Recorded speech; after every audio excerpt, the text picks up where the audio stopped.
इस श्रद्धांजलि सभा में उपस्थित अध्यक्ष ने दृष्टि से पूछा कि मास्टर साहब जो यहाँ हैं। बीटी न्यूज के पत्रकार अंकित अमन जी के द्वारा आयोजित किया गया इस श्रद्धांजलि सभा का महत्व तब विशेष हो गया जब बेगूसराय जिला के तमाम बुद्धिजीवी वर्गों के द्वारा विशेष रूप से ज्ञान की गंगा प्रवाहित की गई। मोक्ष के लिए किए गए तमाम बर्ताव, तमाम भावों को महसूस किया गया। पत्रकार संघ के साथ साथ जिले के पूर्व एमएलसी रजनीश कुमार, मटियानी विधानसभा के विधायक राजकुमार सिंह के साथ आसपास के दर्जनों कार्यकर्ता वहां मौजूद थे। उपस्थित सभा में मंच संचालन कर रहे थे पूर्व सरपंच साहब और मुखिया जी की उपस्थिति में आयोजित इस सभा को देखने वाले, सुनने वाले तमाम लोग ठहर से गए थे। वास्तव में नवल किशोर मिश्रा जी एक ऐसे व्यक्तित्व के धनी व्यक्ति थे जो नावकोटी क्षेत्र में उनका नाम मात्र ही लोगों को राष्ट्र के लिए भी कुछ काम करें, ये भी उनकी जिम्मेदारी होती है। जहाँ तक सवाल है कि एक शिक्षक चाहे एक चिकित्सक वह राष्ट्र निर्माता होता है, वह राष्ट्र के लिए काम करता है।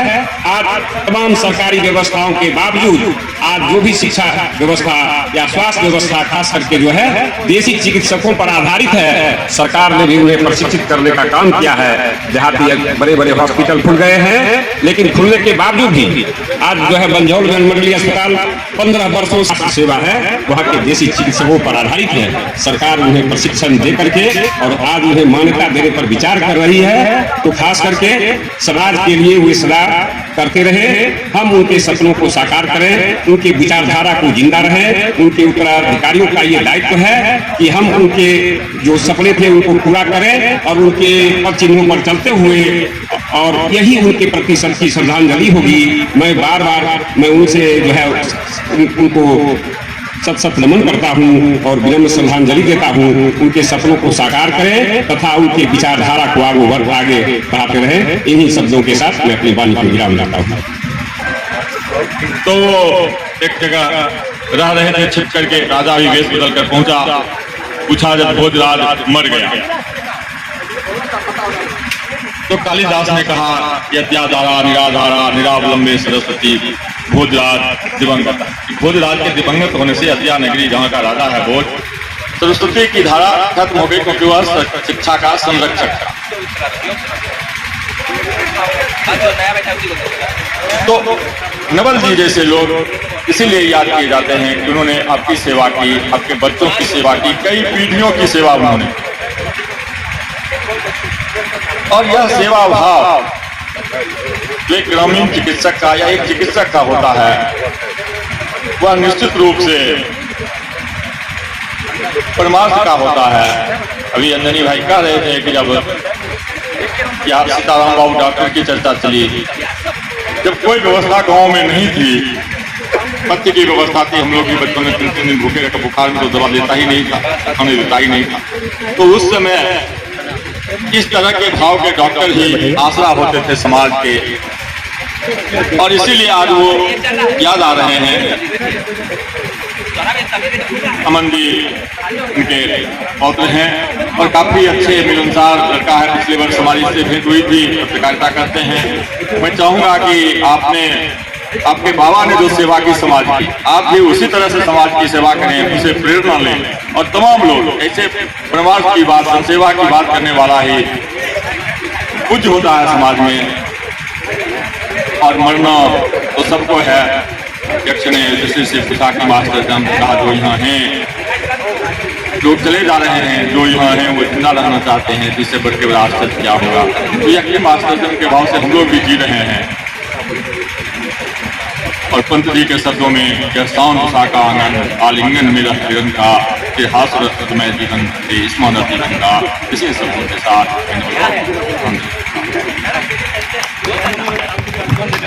यज्ञ विद्यार्थी के रूप में और फिर उन्होंने समाज के बच्चों को पढ़ाने का भी काम किया था, जिसमें मैं भी उस समय एक था।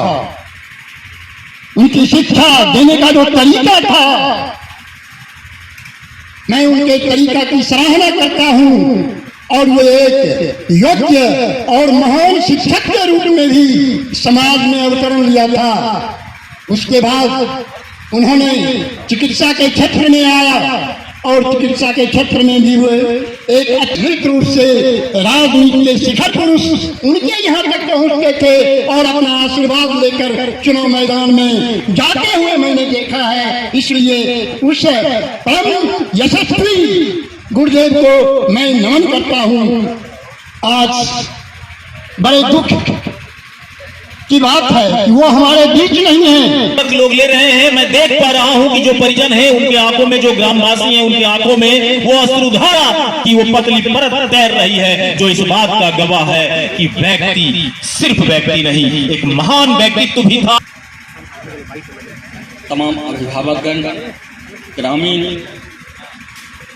श्रद्धा सुमन अर्पित करने वाले व्यक्ति, जैसा अभी हमारे गार्जियन स्वरूप हरिराम बाबू ने कहा, उनसे ज़्यादा हम लोग नहीं जान सकते जितना वो उनके बारे में जानते होंगे। वाकई यह कहने में कहीं कोई कोताही की बात नहीं है, जो इस एरिया के लिए वो भगवान स्वरूप है। आज मैं वैसे ईश्वर का श्रद्धा सुमन अर्पित कर रहा हूँ। एक छोटी सी कहानी मुझे याद आ रही है। एक गंगा के किनारे घर था जिसमें 2 बच्चे थे। वो बच्चा दोनों गंगा के किनारे होने के चलते प्रत्येक दिन 2, 4, 5, 10 क्लासे जाया करते थे। दोनों बच्चा निकलता था और तय करता था कि ये स्वर्ग है, ये नरक है। आसपास के लोगों ने सुना, उसे आश्चर्य हुआ कि इतना छोटा बच्चा और इस तरह की फैसला क्या बात। फिर उसी क्रम में एक दिन की घटना है कि एक महात्मा जो आज के वेशभूषा में होते हैं, वो कुछ मांगने के लिए, घूमने के लिए आए। उसी क्रम में एक लाश जा रही थी। लोगों ने पूछा, महात्मा जी आप यह बतावें कि यह स्वर्ग है कि नरक है? महात्मा जी गोल मटोल जवाब दिया, ये तो विधि का विधान है, जैसा वो कर्म किए होंगे वैसा जो है सो हुआ होगा। उन लोगों ने कहा कि देखिए आप तो गोल मटोल बात बोल रहे हैं, उस घर में एक बच्चा है, वो बच्चा स्वर्ग नरक दोनों का फैसला करता है। महात्मा जी को जिज्ञासा हुई कि मैं जाकर के थोड़ा देखूं क्या बात है, उतना छोटा बच्चा और स्वर्ग नरक। वो बच्चों से पूछने के लिए गए। बच्चे ने बताया, जिस लाश के साथ हंसते, खैनी लटाते, बीड़ी पीते लोग जाते हैं, उन्हें समझ जाता हूँ कि ये नरक है, और जिनके साथ गमगीन माहौल रहती है, मैं समझ जाता हूँ कि ये स्वर्ग है। आज का जो माहौल है यह दिखा रहा है कि वो जहाँ कहीं भी होंगे, जहाँ कहीं भी रहेंगे, बिल्कुल शांति में रहेंगे, इसलिए कि वो स्वर्ग। जिस पेशा से वो थे, उस पेशा में भी मुझे जो पता है कि वो पैसे की प्रधानता कभी नहीं दी। जितना गरीब से गरीब व्यक्ति हो, अमीर से अमीर व्यक्ति हो, वो सारे लोगों की सेवा बिल्कुल तत्परता से करते आए थे। इसलिए भी मैं उनका आभार प्रकट करता हूं, उनका नमन करता हूं। अब मैं विशेष समाज के लोगों से इस श्रद्धांजलि, वो तो चले गए, श्रद्धांजलि का सबसे बड़ा महत्व है जो उनकी प्रस्फुटित बीज है, जो मेरे सामने। लेकिन वो अपने प्रयास में लगातार लगे हुए हैं। वहाँ एक कोई व्यक्ति जो इस हालात को देख रहा था, वो जब साधु महाराज अपने प्रयास में सफल हो गए तो उनके नजदीक आया और उनसे पूछा कि महाराज इतना बड़ा सैक्रिफिकेशन कैसे कर रहे हैं आप? जो बिच्छू है और डंक मारता है ये सब जानते हैं, और आप इतना डंक खा के बार बार क्यों प्रयत्न करके नहीं निकाला? वो महाराज जी ने विनम्र स्वर में बोला कि आपको भी पता है और मुझे भी पता है कि ये इसका स्वभाव है, ये इसका स्वभाव है कि ये अपने स्वभाव के अनुसार ही चल रहा है ना। तो मेरा स्वभाव जो है, मुझे इंसानियत का भाव मिला है, मेरा स्वभाव इंसानियत का है, तो मैं अपना स्वभाव कैसे बदलूं जबकि इसका स्वभाव जहर देना है, डंक देना है, ये अपने स्वभाव को नहीं बदल रहा है, तो मैं अपने स्वभाव को कैसे बदलूंगा? तो ऐसे भाव के व्यक्तित्व को आप यहाँ देख सकते हैं, जो कि ग्रामीण चिकित्सक है। जो पेशे से ऐसे व्यक्ति हैं जिनके ऊपर हमेशा से आरोप लगते रहता है प्रतिदिन के हिसाब से। आपको दर्द हो रहा है, दर्द हो रहा है, एक टैबलेट देते हैं और वो दर्द थोड़ी देर के बाद समाप्त होगा, लेकिन तब तक आप कितना कोसते हैं चिकित्सक को, कितना प्रताड़ित उनको करते हैं, लेकिन ये बात उनको पता है। फोड़ा को चीरा लगाते हुए किसी बच्चे को आप देखिएगा, वो किस किस प्रकार से गालियां देता है, क्या क्या करता है। तो ऐसे ग्रामीण चिकित्सक ये बड़े डॉक्टर नहीं झेलते हैं, ये सामाजिक जो डॉक्टर हैं वही झेलते हैं। यहाँ तक रील्स में आप देखते होंगे, इंजेक्शन लगाते हुए बच्चे किस किस भाषा में गाली देते हैं। तो जो पेशा इन्होंने चुना है और जिसके ऊपर इन्होंने अपनी जिंदगी, एक सफल जिंदगी, 80 साल का उम्र आज तक बिताना बहुत मुश्किल है, और इन्होंने जी भर जिया। और एक अच्छा खासा परिवार जो कि वर्तमान समय में आज इनके पुत्र ने इनका जो दायित्व था उनको तोड़ा है। बहुत बहुत आभार व्यक्त करते हैं हम ऐसे लोगों का जो अपने पिता के संपूर्ण कार्यों को इतने अच्छे ढंग से करते हैं। और साथ इनका पुत्र अंकित अमन जी, मुझे लगता है कि जब कभी भी हम बात करते थे तो ऐसा होता ही नहीं था कि वो अपने दादाजी के बगैर कोई बात खत्म कर दे। हर चीज को वहीं से शुरू करता था और वहीं पर खत्म करता था। लेकिन अब चूंकि ये मैं पहले बताया कि एक नगर समान पंचायत है जहाँ के मुखिया सरपंच जो भी हैं एक कांटे की टक्कर के साथ बहुत सारा वर्णन विश्लेषण के बाद चिन्हित होते हैं, वो लोग कोशिश करेंगे कि उसने भी जो कार्य चुना है ना वो वास्तव में वैसा ही कार्य है जिस प्रकार हमारे नवल बाबू ने चुना था।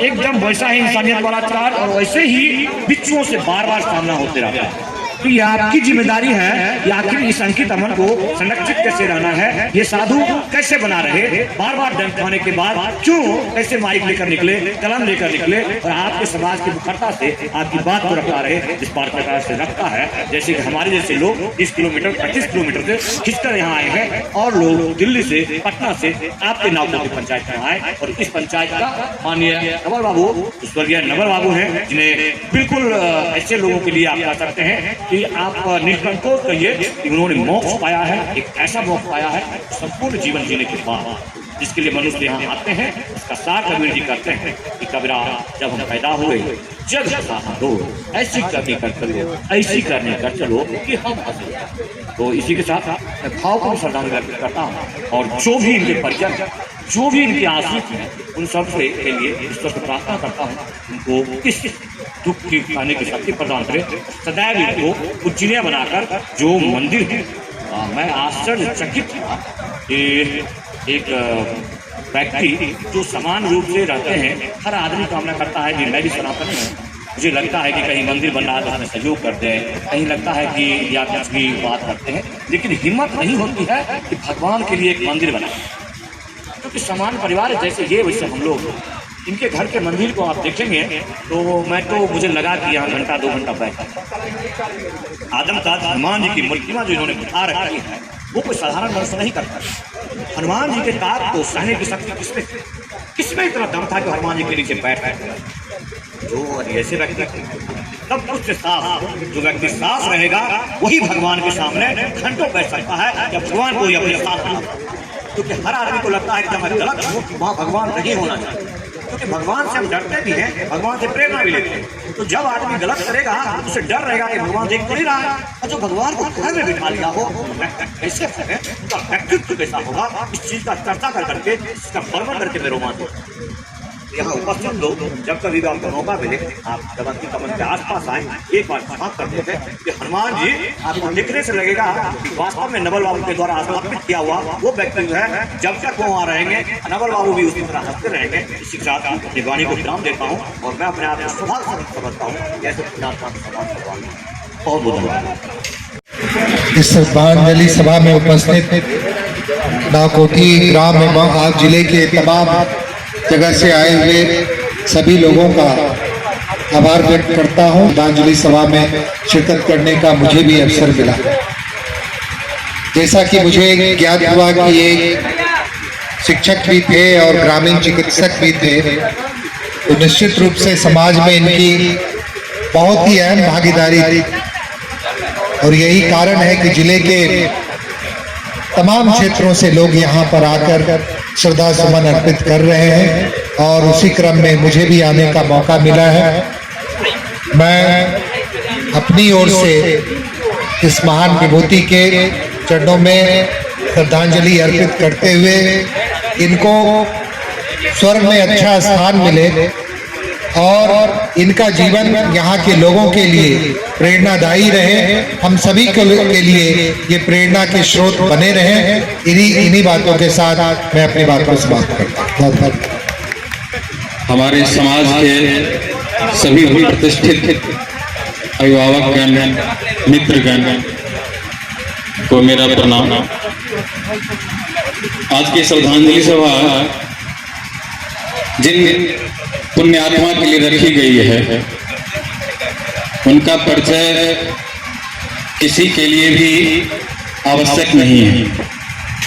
वह एक आइडियल है, एक आइकॉन है, जिनका अनुसरण करना हम लोगों जैसे युवाओं के लिए एक प्रेरणा स्रोत होगा।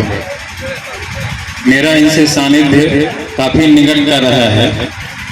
एक अभिभावक के तौर पे इन्होंने जो मेरा ढाढ़स बढ़ाया है, क्योंकि मेरी सफलता काफी असफलताओं के बाद मिली थी, और जब मैं असफल होता था प्रतियोगी परीक्षाओं में, तो मैं जब गांव आता था, इनसे मुलाकात होती थी और इनका लगाव आध्यात्म के क्षेत्र से भी उतना ही गहरा रहा है जितना चिकित्सा के क्षेत्र से रहा है। ये दोनों एंगल से हमें एक ढाढ़स देते रहते थे कि आप लगे रहिए और आपका चयन जरूर होगा।